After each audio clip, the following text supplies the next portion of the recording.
Hello សួស្តីអ្នកនរគ្នានេះជាវីដេអូទី2របស់ខ្ញុំដែលបង្ហាត់ស្ទាំងដោយសារតែស្ទាំងរលោខ្ញុំទើបតែបុកគីឡូអត់ទាន់បានបង្ហាត់ថ្ងៃនេះយកស្ទាំងតងែនមកលេងម្ដងដោយសារតែស្ទាំងរលោអត់ទាន់ពេញរូបពេញរាងបាទវាអត់ទាន់កើតខ្លាចអត់មានវីដេអូឲ្យបងប្អូនមើលថ្ងៃនេះយកស្ទាំងតងែនយកមកលេងចាំ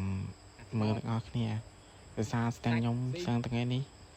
វានៅស្ទើគីឡូវាខ្ពស់ទៅហៅវាអត់ចង់មកហៅចង់100ដងទម្រាំវាមកគឺថាវាយ៉ាប់មែនទែនការនៅផ្ទះ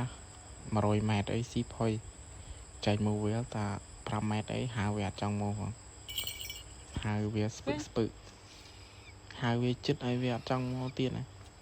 ទៅតាំងពីថ្ងៃរហូតដល់ល្ងាច